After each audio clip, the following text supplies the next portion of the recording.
வணக்கம். நான் உங்கள் ரஞ்சித் ஆர், இயன்முறை மருத்துவர், Lakshmana multi speciality hospital, Pykara, Madurai.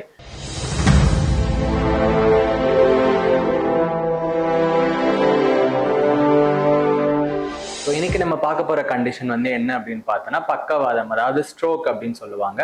So ஹாஸ்பிட்டலுக்கு வர பேஷண்ட்ஸ்ல என்ன சொல்லுவாங்கன்னு பார்த்தோம்னா, டாக்டர் நைட்டு தூங்கும் போது நான் வந்து நல்லா இருந்தேன், மார்னிங் எழுந்திருக்கும் போது எனக்கு சடனா வந்து இந்த ஒரு பக்கம் கை கால் வந்து வேலை செய்யல, இல்லை நான் வந்து டிராவல் பண்ணிட்டு இருந்தேன், டிராவலிங் அப்போ வந்து சடனா வந்து எனக்கு இந்த ஒரு பக்கம் கை கால் வந்து வேலை செய்யல அப்படின்னு சொல்லுவாங்க.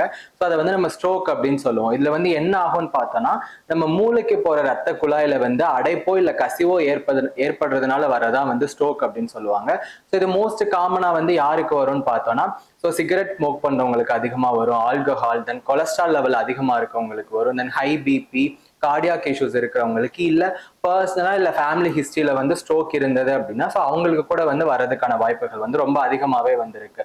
ஸோ மோஸ்ட் காமன்லி வந்து மென் அண்ட் உமனை விட வந்து பாத்தீங்கன்னா மென் வந்து மோர் தென் வந்து அஃபெக்ட் ஆகுறாங்க. இதுல என்னென்ன டிஃபிகல்ட்டி எல்லாம் இருக்கும்னு பார்த்தோன்னா, ஸோ மசில் எல்லாமே வந்து பேரலைசிஸ் ஆக ஆரம்பிச்சிடும்.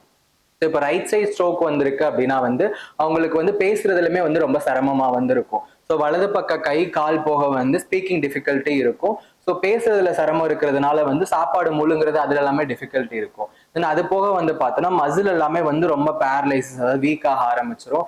அதனால மூவ்மெண்ட் எல்லாமே வந்து ரெஸ்ட்ரிக்ஷன்ஸ் இருக்கும், அண்ட் வாக்கிங் டிஃபிகல்ட்டி இருக்கும், பேலன்ஸ் டிஃபிகல்ட்டி இருக்கும். ஸோ உங்களுக்கு ஸ்ட்ரோக் வந்தது அப்படின்னு தெரிஞ்சதுன்னா ஸோ உடனே வந்து நியர்பைல இருக்க ஹாஸ்பிட்டலை வந்து விசிட் பண்ணி டாக்டரை கன்சல்ட் பண்ணி ட்ரீட்மெண்ட் ஸ்டார்ட் பண்ணிடுங்க. ஸோ எவ்வளோ சீக்கிரம் வந்து நீங்க ட்ரீட்மெண்ட் வந்து ஸ்டார்ட் பண்றீங்களோ அவ்வளோ சீக்கிரம் வந்து நம்ம ரெக்கவரி வந்து பார்க்க முடியும். ஸோ எமர்ஜென்சி அப்படின்னா வந்து 911 அப்படின்ற நம்பருக்கு வந்து நீங்க கால் பண்ணலாம். ஸோ நீங்க டாக்டரை கன்சல்ட் பண்ணி முடிச்சதுக்கு அப்புறம் இதுல மேஜரா வந்து பிசியோதெரபியோட ரோல் தான் அதிகமா இருக்கு. ஸோ மெடிகேஷன்ஸ் வந்து ஸோ நம்ம ட்ரக்ஸ் கொடுக்க கொடுக்க எதர் வந்து நம்மளோட ரத்த கசிவுல இருக்க ரத்த செல், நம்ம மெடிகேஷன்ஸ் எடுக்க எடுக்க வந்து ரத்த குழாயில வந்து கசிவோ அடைப்போ வந்து கொஞ்சம் நாள் அடைவுல தான் வந்து சரியாக ஆரம்பிக்கும். ஸோ அதுக்குள்ள நம்ம வந்து விகரஸா வந்து பிசியோதெரபி ட்ரீட்மெண்ட் வந்து ஸ்டார்ட் பண்ணி ஆகணும். ஸோ எதர் உங்களோட வந்து நீங்க ட்ரீட்மெண்ட் ப்ரோட்டோகால் பொறுத்து 6 மந்த்தோ 1 இயர் வரை வந்து ட்ரீட்மெண்ட் வந்து ரெகுலரா எடுக்கிற மாதிரி இருக்கும். தேங்க்யூ.